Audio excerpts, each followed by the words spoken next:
Sebelum lanjut nonton video ini, jika kalian suka dengan channel Pegawai Jalanan, silahkan kalian support kami dengan cara subscribe dan klik tanda loncengnya. Silahkan gunakan headset Anda untuk mendapatkan kualitas suara yang jernih. Selamat menonton.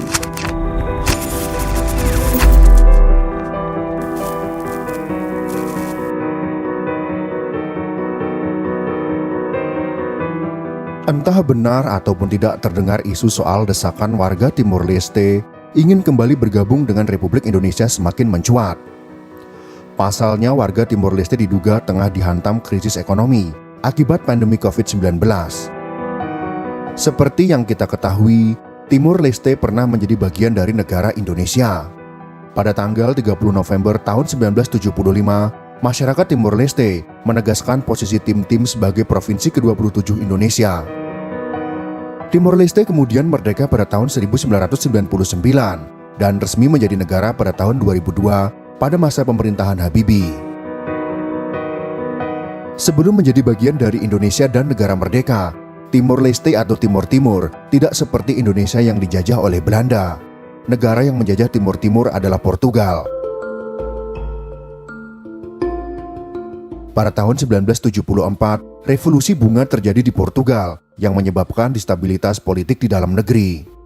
Portugal semakin kewalahan menghadapi pemberontakan di negara-negara jajahan di Afrika. Masyarakat Timor Timur memanfaatkan momen tersebut untuk memproklamirkan berdirinya suatu bangsa yang merdeka melalui pembentukan partai politik.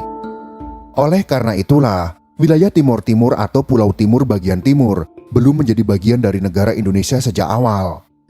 Berbeda dengan Pulau Timor bagian barat yang dikuasai Belanda atau yang nantinya menjadi Provinsi Nusa Tenggara Timur atau NTT.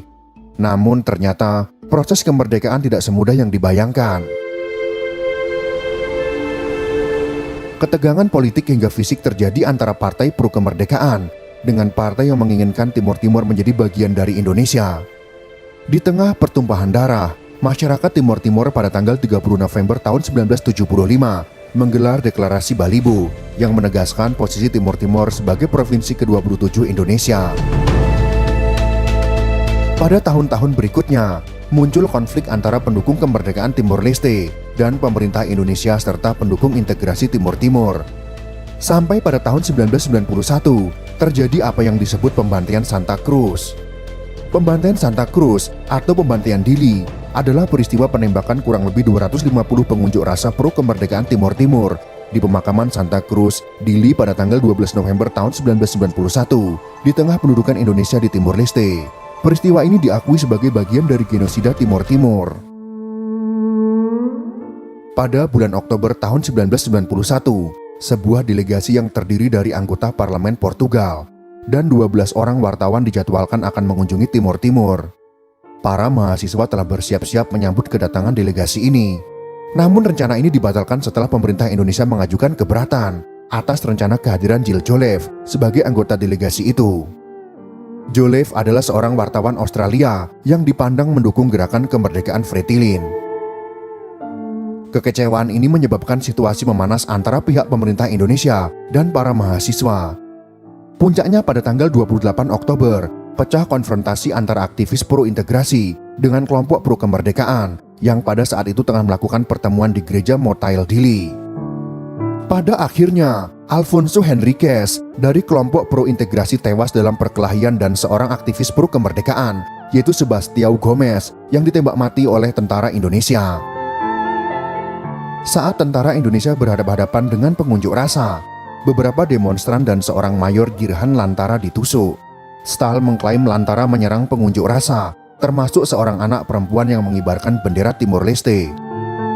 Aktivis Fretilin, yaitu Constancio Pinto, mengatakan beberapa orang mengaku dipukuli oleh tentara dan polisi Indonesia.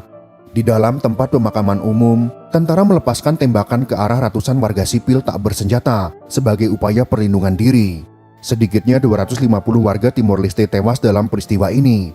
Salah satu korban jiwa adalah warga negara Selandia Baru, yaitu Kamal Bamadaj, seorang mahasiswa ilmu politik dan aktivis hak asasi manusia yang kuliah di Australia. Pembantaian ini disaksikan oleh dua jurnalis Amerika Serikat, yaitu Amy Goodman dan Alan Neiron, dan direkam oleh Max Stahl yang diam-diam membuat liputan untuk Yorkshire Television di Britania Raya. Para juru kamera berhasil menyelundupkan pita video tersebut ke Australia. Mereka memberikannya kepada Saskia Kouwenberg, wartawan Belanda, untuk menghindari penangkapan dan penyitaan oleh pihak berwenang Australia. Video ini kemudian ditayangkan dalam dokumenter First Tuesday berjudul In Cold Blood: The Massacre of East Timor di ITV di Britania pada bulan Januari tahun 1992. Rekaman Stahl ditambah kesaksian Nairn, Goodman, dan rekan-rekan sejawatnya memicu respon keras di seluruh dunia. Pemerintah Indonesia mengklaim insiden ini reaksi spontan atas kekerasan oleh pengunjuk rasa atau kesalahpahaman semata. Sejumlah pihak membantahnya dengan dua alasan utama, yaitu tentara Indonesia berkali-kali terbukti melakukan kekerasan massal di berbagai tempat seperti Kuelicai, Lakluta, dan Kraras. Lalu politikus dan perwira Indonesia selalu mengeluarkan pernyataan yang membenarkan tindak kekerasan ABRI. Rekaman pembantaian ini kemudian ditayangkan di seluruh dunia, sehingga membuat pemerintah Indonesia dipermalukan. Pada masa pasca Perang Dingin, di dekade tahun 1990-an, pemerintah Indonesia mulai terus-terusan menjadi bulan-bulanan internasional. Salinan rekaman pembantaian Santa Cruz disebarkan kembali ke Indonesia, agar masyarakatnya bisa melihat sendiri tindakan yang ditutup-tutupi oleh pemerintahnya. Banyak orang Australia yang merasa malu karena dukungan pemerintah mereka terhadap rezim Soeharto yang menindas di Indonesia, dan apa yang mereka lihat sebagai pengkhianatan bagi bangsa Timur Timur yang pernah berjuang bersama pasukan Australia melawan Jepang pada masa Perang Dunia Kedua. Banyak pihak yang menggunakan isu Timor Timor sebagai salah satu sarana memukul dan mempermalukan bangsa Indonesia di percaturan internasional.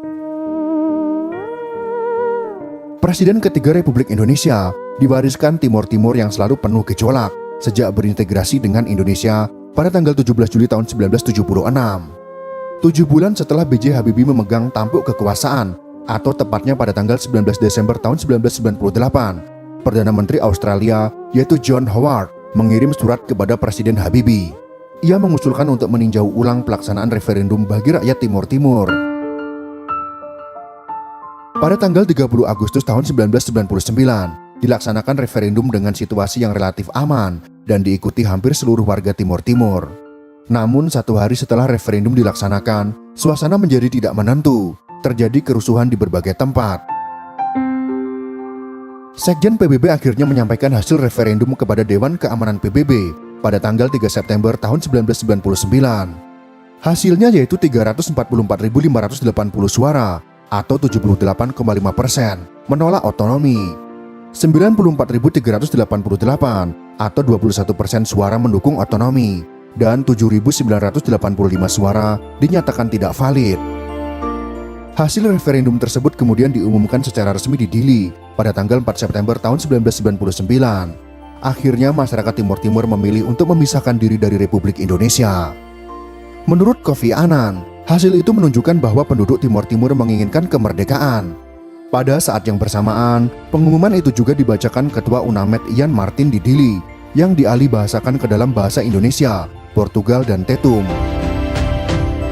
Dalam pidatonya, Annan meminta semua pihak menghentikan segala tindak kekerasan yang selama 24 tahun mengakibatkan penderitaan di Timor Timur. Meski secara keseluruhan suasana di Timor Timur mencekam, di beberapa tempat, sebagian kecil penduduk sempat melontarkan kegembiraannya dengan berlarian ke jalan dan bersorak-sorai. Mereka saling berpelukan dan bertangisan, meski saat itu artinya Timor Timur lepas dari Indonesia. Namun mereka masih melalui proses yang panjang hingga diakui dunia dan mengubah namanya menjadi Timor Leste.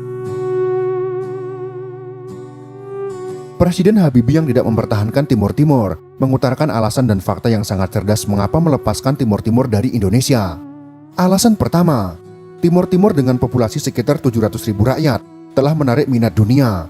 Tapi saya punya 210 juta rakyat. Jika saya biarkan tentara asing mengurus Timor Timur, secara implisit saya berarti mengakui bahwa TNI tak bisa menjalankan tugasnya, dan ini bisa berakibat buruk bagi stabilitas negara. Dan saya tak mau ambil resiko ini.